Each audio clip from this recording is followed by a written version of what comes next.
Pitti Uomo 97 wrapped up last Friday. I'm assuming everyone here knows what Pitti Uomo is, but if not, it is a menswear trade show that happens in Florence, Italy twice a year. It's known more for classic men's style and tailoring.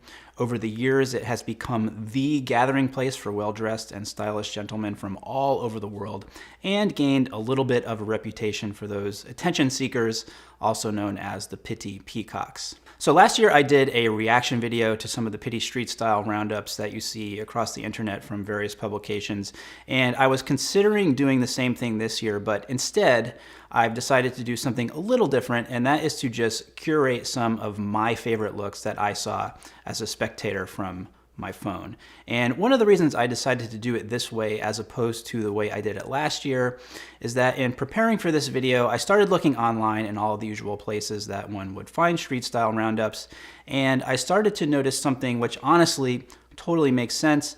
Depending on the publication you're reading, you are going to get a particular slant on the street style coverage from that event. So Vogue, for example, is going to have more of an eye towards the fashion side of things.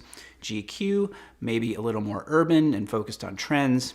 And the conclusion I came to is that this is very much like the coverage of politics. We all have our preferences and our way of thinking, and we tend to gravitate towards news outlets that share our point of view. Now, if I learned anything from last year's reaction video, it's that you all tune in here because we tend to share the same view in general of men's style.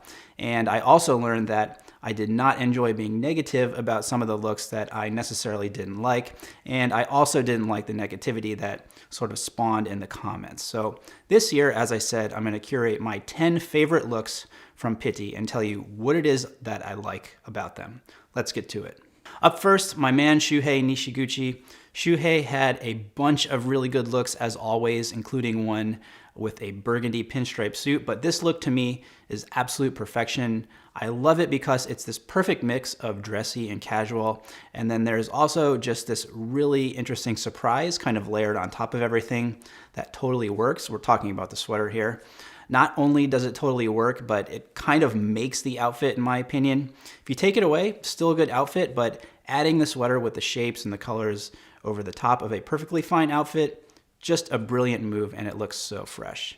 Here is Jake Muser from J Muser Bespoke. I always love Jake's style. He has such an easy, kind of casual way that he carries off a suit. It always looks like it's part of him. It never feels affected. It's just very natural and very comfortable.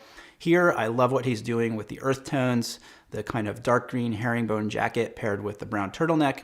Perfect accessories too. The scarf and pocket square complement the jacket and turtleneck so well. This is exactly how you do it.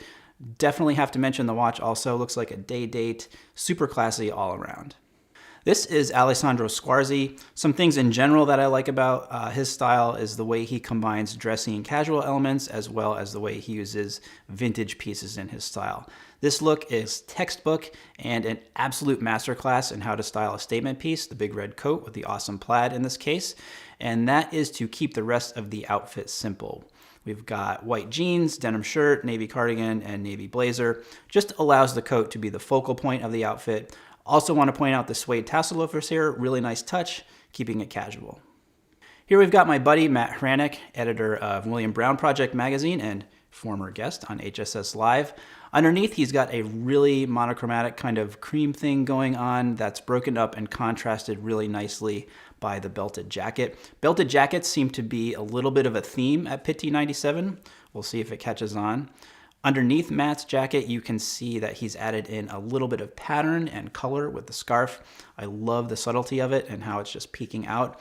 And then really great coordinated accessories with the tote, sunglasses, and suede loafers.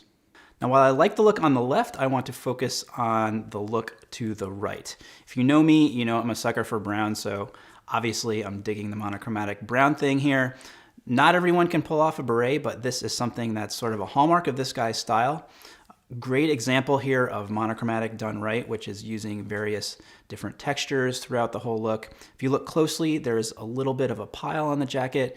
The collar is contrasting. His sweater, I believe, is cable knit, and even the beard adds a little bit of texture into this one. Not a full look here, but a great detail shot of pretty much everything you need to see. First, obviously, the coat is absolutely fantastic. Love the big houndstooth, and also the belt is a great touch.